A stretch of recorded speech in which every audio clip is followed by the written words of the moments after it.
দুঃখের মাধ্যমে ফুটিয়ে তোলার চেষ্টা করব রবীন্দ্রনাথ ঠাকুরের ভাতৃবধূ ও ঠাকুরবাড়ির দক্ষিণা বাতাস জ্ঞানদানন্দিনী দেবীর কথা, যিনি ছিলেন 19 শতকের একজন সমাজ সংস্কারক, আর যিনি সেই সময় বাংলার নারীদের ক্ষমতায়ন ও বিভিন্ন ধরনের সাংস্কৃতিক কর্মকাণ্ডে নেতৃত্বের জন্য অর্জন করেছিলেন খ্যাতি। আসুন আমরা দেখি আমাদের আজকের নিবেদন ঠাকুরবাড়ির দক্ষিণা বাতাস জ্ঞানদানন্দিনী দেবী।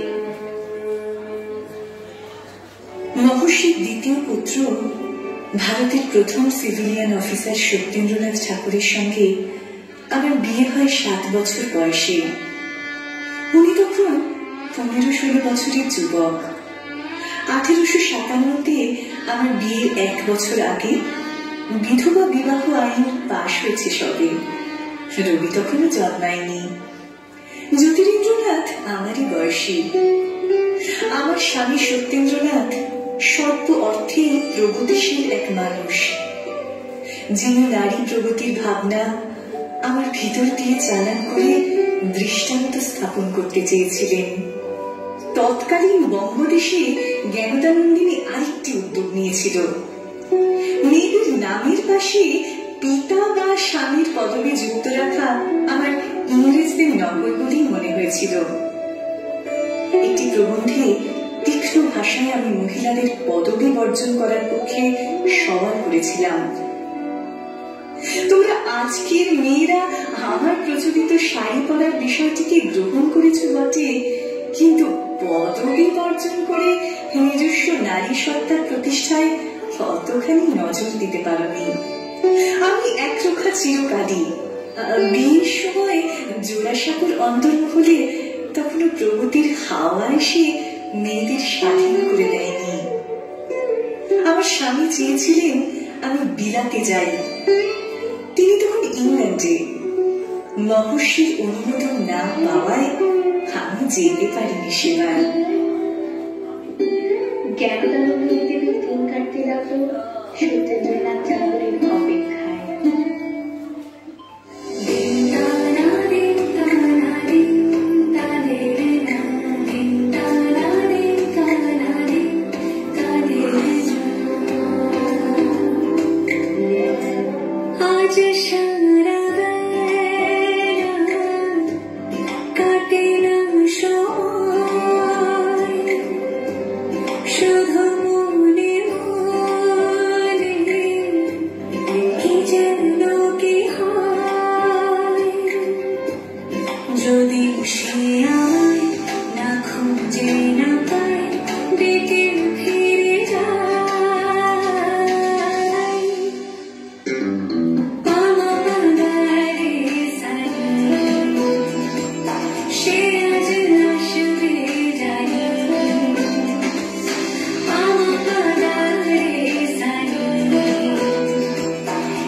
দেশে ফিরে যখন মহারাষ্ট্রে কর্মক্ষেত্র পোস্টে যোগ দিলেন, তখন তোমাদের এই জ্ঞানদানন্দিনী সমস্ত ভ্রুকুটি নিন্দে মন্দ উপেক্ষা করে স্বামীর সঙ্গে প্রথম বাঙালি মেয়ে হিসেবে রওনা দিলেন স্বামীর স্বপ্ন সার্থক করে তুলতে। আমার প্রিয়জন, আমার স্বামী সত্যেন্দ্রনাথ একবার আমায় বললেন, আমাদের স্ত্রী লোকেরা যেরূপ কাপড় পরে তাহা না পরিলেও হয়। কথাটা কেন জানি না আমার মনে ধরল। ভাবনা চিন্তা করে বিভিন্ন প্রথার মিশ্রণ ঘটিয়ে তোমাদের এই জ্ঞানদানন্দিনী আজকের শাড়ি পরার ধরনটি সেদিন প্রচলন করেছিল। সেমিজ, ব্লাউজ, পেটিকোটের প্রচলন হয়েছিল সেই সময়। একটা ঘটনা মনে পড়ছে, আমরা মাঝে মাঝে বিকেলের দিকে ঘোড়ার গাড়ি চড়ে বেড়াতে যেতাম। একবার এক সহিসের আচরণে অসন্তুষ্ট হয়ে তাকে বরখাস্ত করা হলো। সে এলো না। সত্যেন্দ্র বিরক্তি নিয়ে দাঁড়িয়ে, অগত্যা আমি মালকোচা দিয়ে শাড়িটা সামলে নিয়ে সহিসের আসনে উঠে চেঁচিয়ে পরিচারিকাদের বললাম, যা তোদের বাবুকে গিয়ে খবর দে, গাড়ি প্রস্তুত। ঠাকুর বাড়ির অনেক রক্ষণশীলতায় কাছেও আসবাবের মতো আমার হাতে ভেঙেছিল। তোমরা এখন যে কাদম্বরীর ছবি দেখো, সেটাও তুলেছিলাম আমি বোন শেপাটির কাছে। বোন শেপাটির কাছে ছবি তুলতে শুনে আমার মনে হয়েছিল পারিবারিক বেশ কিছু ছবি করিয়ে রাখা দরকার। ঠাকুর বাড়ির মেয়েদের ছবি ধরে রাখা আমার উদ্দেশ্য ছিল।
সুরেন্দ্র ইন্ডিয়া ও কবীন্দ্রকে নিয়ে অন্তঃসত্ত্বা অবস্থায় আমি পাড়ি দিলাম ইংল্যান্ড। 1936 সালে রবীন্দ্রনাথ ঠাকুর রচনা করেন চিত্রাঙ্গদা, যার প্রতিটা পংক্তি শুনলে মনে হয় যেন রবীন্দ্রনাথ ঠাকুর তার বৌদি জ্ঞানদানন্দিনী দেবী বা তৎকালীন দৃঢ়চেতা নারীদের চরিত্র ফুটিয়ে তোলার চেষ্টা করেছেন, যারা সেই সময় লিঙ্গ বৈষম্যের ঊর্ধ্বে উঠে লিঙ্গ সাম্যে প্রতিষ্ঠা করতে চেয়েছিলেন। আমি চিত্রাঙ্গদা, দেবী লক্ষ্মী, নহিলে আমি সামান্য রত্নী, পূজা করি রাখিতে মাথায় শিরোমণি নদী, অবহেলা করি পুষিয়া রাখিবে পিছে শিরোমণি। যদি পার্শ্বে রাখো ধরে সংকটের পথে, দুরূহ চিন্তার যদি অংশ দাও, যদি অনুমতি করো কঠিন ব্রতের তব সহায় হইতে, যদি সুখে দুঃখে মরে করো সহযোগী, আমার বাড়িতে তবে পরিচয়। গর্ভে আমি ধরেছি সন্তান তোমার, যদি পুত্র হয় আসলে সব বীর শিক্ষা দিয়ে, দ্বিতীয় অর্জুন করে তারে একদিন পাঠাইয়া দিব জগৎরিকার চরণে, তখন জানিবে মোরে প্রিয়তম। আজ শুধু নিজের চরণে আমি চিত্রাঙ্গদা, রাজনীতি।